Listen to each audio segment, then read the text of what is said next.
আসসালামু আলাইকুম ওয়া রাহমাতুল্লাহি ওয়া বারাকাতুহু।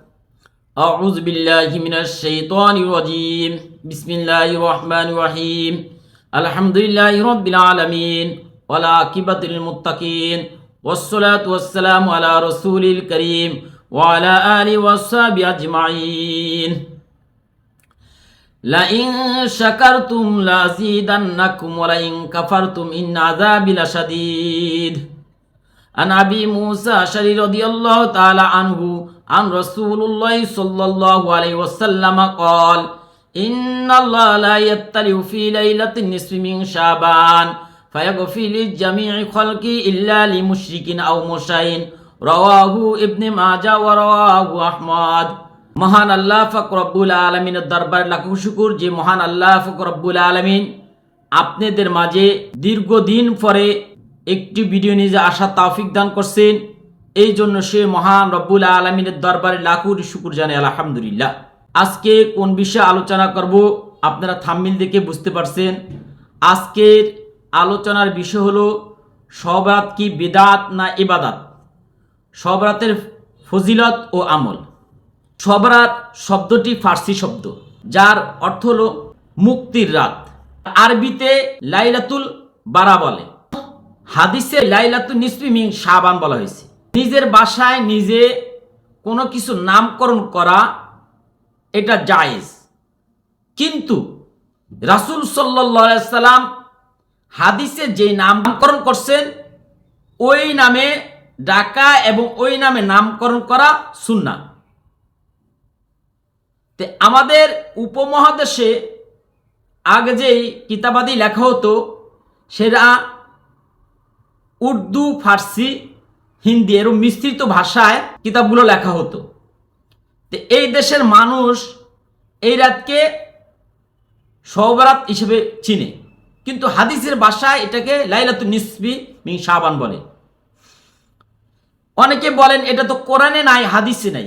আমি তাদেরকে বিনয়ের সাথে বলবো, আমরা যে নামাজ পড়ি, নামাজের কথা তো কোরআনে নাই। কোরআনে নামাজের কথা আসছে সলাত হিসাবে।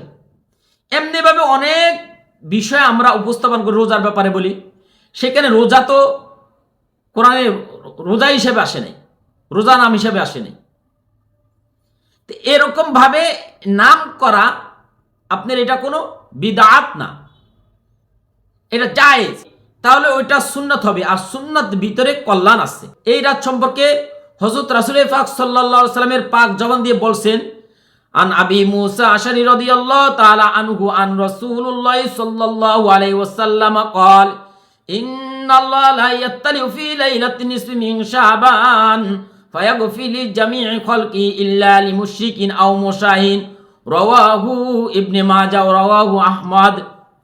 হযরত আবু মুসা আশআরী রাদিয়াল্লাহু তাআলা থেকে বর্ণিত, তিনি বলেন হযরত রাসূল পাক সাল্লাল্লাহু আলাইহি ওয়াসাল্লাম বলেছেন, শাবান মাসের 14 তারিখ দিবাগত রাত্রিতে আল্লাহ তাআলা স্বীয় তাজাল্লি ফরমান এবং তার সকল সৃষ্টিকে ক্ষমা করে দেন, শুধু দুই ব্যক্তিকে মাফ করবে না, তারা হিংসুক এবং মুশরিক। যদি হিংসা কেউ ভিতরে থাকে তাহলে তার আমল নষ্ট হয়ে যাবে। এই সম্পর্কে হযরত রাসূল পাক সাল্লাল্লাহু আলাইহি ওয়াসাল্লাম বলেন, ইয়াকুম ওয়াল হাসাদা ফাইন্নাল হাসাদা ইয়াকুলুল হাসানাতি কামা তাকুলুন নারুল হাতাব। তোমরা হিংসা হতে দূরে থাকো, কেননা হিংসা নেক আমল সমূহকে ধ্বংস করে দেয়, যেমন আগুন শুকনা কাঠকে জ্বালিয়ে ধ্বংস করে দেয়।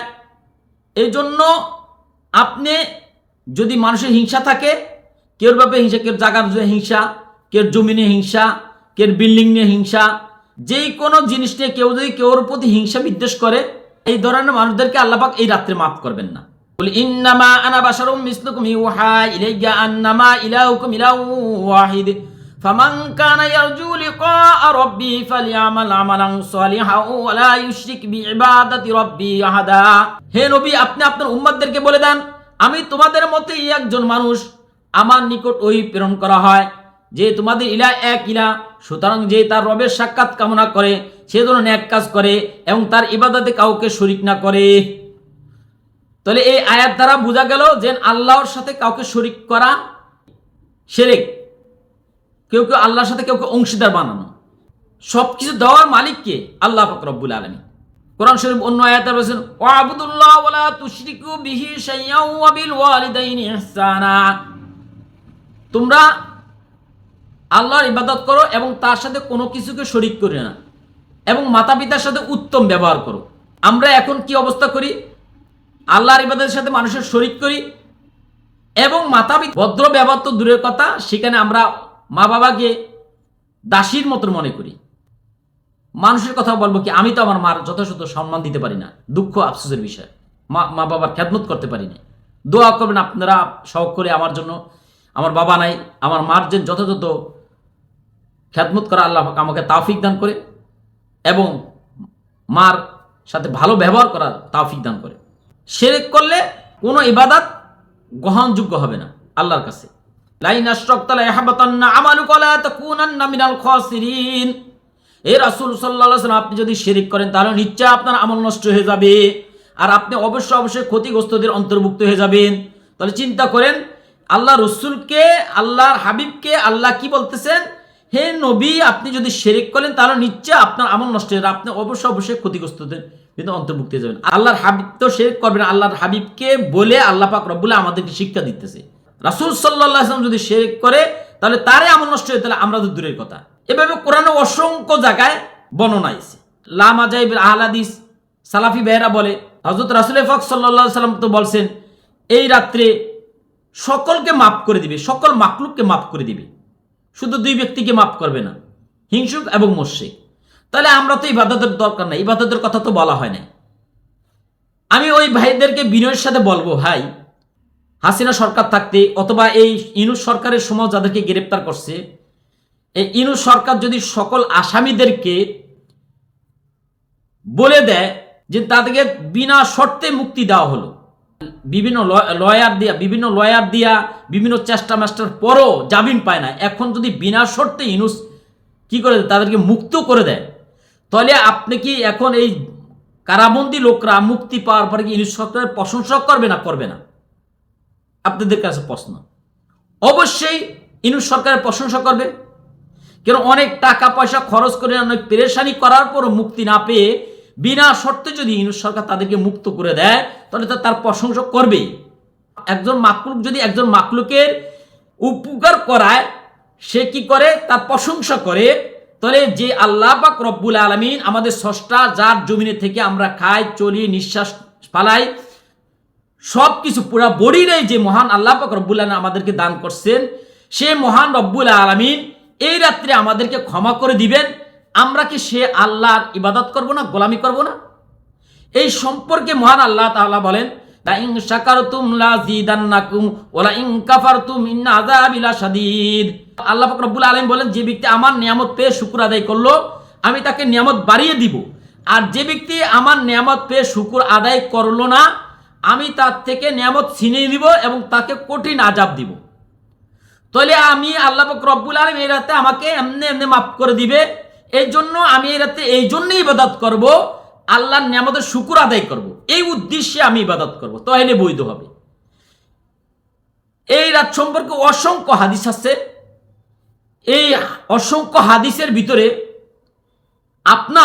আমি যে হাদিসটি বর্ণনা করছি, এই হাদিসটি একাধিক সাহাবী থেকে বর্ণনা করা হয়েছে এবং এরা নির্ভরযোগ্য হাদিস। আল্লামা নাসিরউদ্দিন আলবানী রাহমাহুল্লাহ এই হাদিসটাকে সহিহ বলছেন। আমরা এই কোরআনের আয়াত এবং হাদিস দ্বারা পর্যালোচনা করে বুঝতে পারলাম এই রাতে ইবাদত করা বিদআত না, ইবাদত, এবং এই রাতে ইবাদত করলে আল্লাহ পাক খুশি হবেন। কেন? নিয়ামতের শুকর আদায় করলে আল্লাহ পাক নিয়ামত বাড়িয়ে দিবেন, আর নিয়ামতের শুকর আদায় যদি না করে আল্লাহ তার থেকে নিয়ামত ছিনিয়ে নেবেন এবং তাকে কঠিন আযাব দিবেন। আল্লাহ পাক রব্বুল আলামিন স্ব ইচ্ছা আমাদেরকে মাফ করে দিবেন, এই জন্য তার শুকর আদায়ের উদ্দেশ্যে আমরা এই রাত্রে ইবাদত করব। আমি কোনো বিতর্ক বিতে যেতে চাচ্ছি না। এখন আসতে পারেন যে হযরত কি ইবাদত করব? এই রাত্রে যে সমস্ত হাদিস পাওয়া যায়, যে হাদিসগুলো পাওয়া যায়, নামাজের কথা পাওয়া যায়, কবর জিয়ারতের কথা পাওয়া যায়, এই হাদিসগুলো দুর্বল। আল্লাহ পাক রব্বুল আলামিন পবিত্র কোরআনে যে সমস্ত আমলের কথা বলছেন এবং রাসূল সাল্লাল্লাহু আলাইহি ওয়াসাল্লাম সহিহ হাদিস দ্বারা যে সমস্ত আমলের কথা বর্ণনা আছে হাদিস শরীফে, ওই সমস্ত আমলগুলো আমরা এই রাত্রে করতে পারি। তার ভিতরে আপনি এই আমলটা করতে পারেন, ওমা কান আল্লাহু লিউআযিবাহুম ওয়া আনতা ফীহিম ওমা কান আল্লাহু মুআযিবাহুম ওয়া হুম ইস্তাগফিরুন। আল্লাহ পাক রব্বুল আলামিন বলেন, হে নবী, আপনি যতদিন পর্যন্ত তাদের মাঝে আছেন আমি তাদেরকে শাস্তি দিব না, আযাব দিব না, গজব দিব না। এবং যতদিন তারা ইস্তিগফার পাঠ করতে থাকবে ততদিন আমি তাদেরকে আযাব এবং গজব দিব না।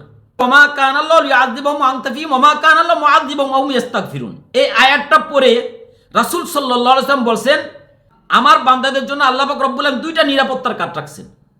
একটি হইছে আমি স্বয়ং, আমি যতদিন থাকবো ততদিন আল্লাহ পাক রব্বুল আলামিন আমার উম্মতকে কোনো আযাব এবং গজব দিবে না। এবং যতদিন আমার উম্মতরা কি করবে, ইস্তিগফার পাঠ করবে, আল্লাহ পাক রব্বুল আলামিন ততদিন তাদেরকে আযাব এবং গজব দিবে না। রাসূল সাল্লাল্লাহু আলাইহি ওয়াসাল্লাম বললেন, আমি যখন চলে যাব তখন আমার উম্মতদের জন্য আমি কিয়ামত পর্যন্ত ইস্তিগফার রেখে যাব। তাহলে কি বললেন, এই আয়াতটা পাঠ করে রাসূল সাল্লাল্লাহু আলাইহি ওয়াসাল্লাম বলেন, আমার উম্মতদের জন্য দুটি নিরাপত্তার কাঠ আছে। একটি হচ্ছে আমি স্বয়ং, আর একটি হচ্ছে ইস্তিগফার। যখন আমি দূরের থেকে চলে যাব তবে আমার উম্মতদের জন্য আমি কি করব, কিয়ামত পর্যন্ত ইস্তিগফার রেখে যাব। তাহলে আমরা এই রাতে ইস্তিগফার পড়তে পারি। এখন ইস্তিগফার কতবার পাঠ করব? হাদিস শরীফ বুখারীর হাদিসে দুইটি বর্ণনা পাওয়া যায়। এক বর্ণনা পাওয়া যায় হযরত রাসূল সাল্লাল্লাহু আলাইহি ওয়াসাল্লাম 70 বারের অধিক ইস্তিগফার পাঠ করতেন। আরেক বর্ণনা পাওয়া যায় হযরত রাসূল সাল্লাল্লাহু আলাইহি ওয়াসাল্লাম 100 অধিক ইস্তিগফার পাঠ করতেন। তবে আমি বলবো, সকল নবীদের শ্রেষ্ঠ নবী পেয়ারা হাবিব জনাবে মুহাম্মদ রাসূলুল্লাহ সাল্লাল্লাহু আলাইহি ওয়াসাল্লাম যদি 100 বার ইস্তিগফার পাঠ করতে পারে, তিনি যদি 100 বার ইস্তিগফার পাঠ করেন, তাহলে আমার আপনার জীবনে কত লক্ষ বার ইস্তিগফার পাঠ করা দরকার। তা আমি বলবো, এই রাত্রে আপনি সারা রাত্রে ইস্তিগফার পাঠ করে আপনি কাটিয়ে দাও, আমার দৃষ্টিকোণে উত্তম। হাদিস শরীফে কেমন লাইলের বদল আছে, আপনি দুই রাকাত করে 4 রাকাত নামাজ পড়েন, নামাজে লম্বা লম্বা কেরাত পড়েন। হযরত আয়েশা রাদিয়াল্লাহু তাআলা বলছেন, রাসূল সাল্লাল্লাহু আলাইহি ওয়াসাল্লাম এত লম্বা কেরাত দিয়ে নামাজ পড়তেন যে তার পা মোবারক ফুলে যেত। বুখারীর হাদিস। আপনি লম্বা লম্বা কেরাত দিয়ে নামাজ পড়েন। গেল দুইটা। তৃতীয় বছর রাসূল সাল্লাল্লাহু আলাইহি ওয়াসাল্লাম বলছেন যে সুবহানাল্লাহ, আলহামদুলিল্লাহ, লা ইলাহা ইল্লাল্লাহ, আল্লাহু আকবার। এই যত বাক্য আছে সবচেয়ে শ্রেষ্ঠ বাক্য, এই 4টি বাক্য আপনি পড়তে পারেন। তারপরে রাসূল সাল্লাল্লাহু আলাইহি ওয়াসাল্লামের উপর আপনি দুরূদ শরীফ পড়তে পারেন। আল্লাহুম্মা সাল্লি আলা মুহাম্মাদিন ওয়া আলা আলি মুহাম্মাদ, আল্লাহুম্মা সাল্লি আলা মুহাম্মাদিন আবদিকা রাসূলিক ওয়া সাল্লি আলাল মুমিনিনা ওয়াল মুমিনাত ওয়াল মুসলিমিনা ওয়াল মুসলিমাত। এটা নাম সাল্লাল্লাহু আলাইহি ওয়াসাল্লাম। এই যে কোনো দুরূদ আপনি পড়তে পারেন। তারপর আপনি পড়তে পারেন লা হাওলা ওয়ালা কুওয়াতা ইল্লা বিল্লাহ। এই সব সহিহ বর্ণনা এই হাদিসগুলো আছে। যারা মুসিবতে পারেন তারা পড়তে পারেন হাসবুনাল্লাহু ওয়া নি'মাল ওয়াকিল। দেখবেন এটার ব্যাপারে মারুফুল কোরআনে লেখা আছে যে 1000 বার পরে যদি কেউ এই হাসবুনাল্লাহু ওয়া নি'মাল ওয়াকিল 1000 বার পাঠ করে, আল্লাহ পাক রব্বুল আলামিনের কাছে যা চায় আল্লাহ পাক রব্বুল আলামিন তাকে তাই দিবে। আপনি এই রাতে হাসবুনাল্লাহু ওয়া নি'মাল ওয়াকিল 1000 বার পাঠ করতে পারেন, ইস্তিগফার 1000 বার পাঠ করতে পারেন, দুরূদ শরীফ 1000 বার পাঠ করতে পারেন, সুবহানাল্লাহ, আলহামদুলিল্লাহ, লা ইলাহা ইল্লাল্লাহ, আল্লাহু আকবার 1000 বার পাঠ করতে পারেন। লা হাওলা ওয়ালা কুওয়াতা ইল্লা বিল্লাহিল আলিয়্যিল আযীম, এই কালিমাটা আপনি 1000 বার পাঠ করতে পারেন। এই 1000 5টা জিনিস 1000 বার পাঠ করে 2 রাকাত 4 রাকাত তাহাজ্জুদের নামাজ পড়লেন, আদায় করার পর তারপর আপনি আস্তাগফিরুল্লাহ ওয়া আতুবু ইলাইহি অথবা আস্তাগফিরুল্লাহ 1000 বার পাঠ করবেন। সাল্লাল্লাহু আলাইহি ওয়াসাল্লাম 1000 বার পাঠ করবেন। লা হাওলা ওয়ালা কুওয়াতা ইল্লা বিল্লাহিল আলিয়্যিল আযীম 1000 বার পাঠ করবেন। হাসবুনাল্লাহু ওয়া নি'মাল ওয়াকিল 1000 বার পাঠ করবেন। তারপর সুবহানাল্লাহি ওয়া আলহামদুলিল্লাহি ওয়া লা ইলাহা ইল্লাল্লাহ, আল্লাহু আকবার 1000 বার। এই 5টা আমল যদি আপনি 1000 বার পাঠ করে আল্লাহর কাছে যে কোনো দোয়া করেন, ইনশাআল্লাহ আল্লাহ পাক রব্বুল আলামিন দোয়া কবুল করে। এই যতগুলো কথাগুলো বললাম এটি সম্পূর্ণ হাদিস দ্বারা প্রমাণ। যারা মুদাব্বি চিকিৎসক এবং যারা যে কোনো মুসিবতে আছেন তারা যদি এই আমলগুলো করে মহান আল্লাহ পাক রব্বুল আলামিনের দরবারে দরখাস্ত করেন, ইনশাআল্লাহ আল্লাহ পাক রব্বুল আলামিন দরখাস্ত কবুল করবে। আর আমি যে কথাগুলো বললাম এগুলো সম্পূর্ণ সহিহ হাদিস দ্বারা, যারা যে হাদিসগুলো বিতর্ক আছে আমি ওই হাদিসগুলো উপস্থাপন করি না। আর নিয়ত করবেন এই রাতে আল্লাহ মাফ করে দিবে, সেই উদ্দেশ্যে আপনি শুকর আদায় করার উদ্দেশ্যে ইবাদত করবেন, তাহলে আর বেদাত হবে না। আরেকটি কথা সেটা হচ্ছে এই রাতে আপনি আপনার শত্রুদের জন্য বেশি বেশি ক্ষমা চাবেন। আস্তাগফির লিযামবিকা ওয়ালিল মুমিনিনা ওয়াল মুমিনাত। হে রাসূল সাল্লাল্লাহু আলাইহি ওয়াসাল্লাম, আপনি প্রথমে আপনার গুনাহ খাতার জন্য, এরপর মুমিন নারী ও পুরুষদের জন্য মহান আল্লাহ তাআলার কাছে ক্ষমা প্রার্থনা করুন। আল্লাহ পাক রব্বুল আলামিন আল্লাহর হাবিবকে বলতেছে, হে নবী সাল্লাল্লাহু আলাইহি সাল্লাম, আপনি সর্বপ্রথম আপনার গুনাহ খাতার জন্য, এরপর মুমিন নারী ও পুরুষদের জন্য মহান আল্লাহ পাক রব্বুল আলামিনের কাছে ক্ষমা প্রার্থনা করুন। তাহলে এইভাবে আল্লাহ শিখাইতেছে তার উম্মতের জন্য ক্ষমা প্রার্থনা করতে। তাহলে আপনি আপনার শত্রুদের জন্য ক্ষমা চাবেন আল্লাহ পাক রব্বুল আলামিন।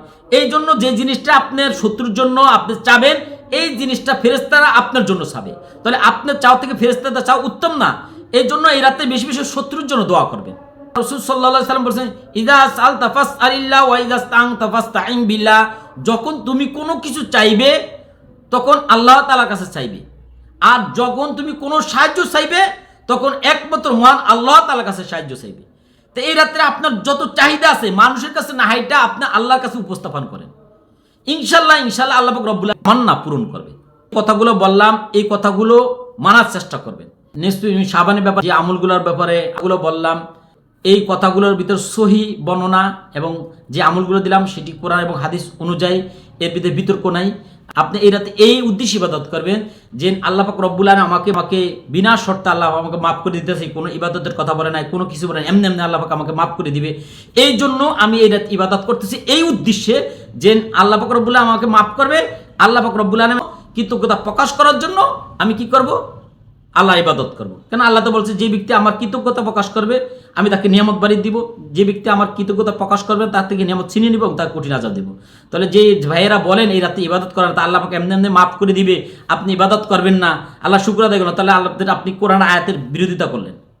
আল্লাহ পাক রব্বুল আলামিন আমাদের সকলকে কোরআন সুন্নাহ বুঝে বুঝে আমল করার মতো তৌফিক দান করুক, শিরক মুক্ত ইবাদত করার মতো তৌফিক দান করুক, আমলে সলেহ করার মতো তৌফিক দান করুক। আসসালামু আলাইকুম ওয়া রাহমাতুল্লাহি ওয়া বারাকাতুহু।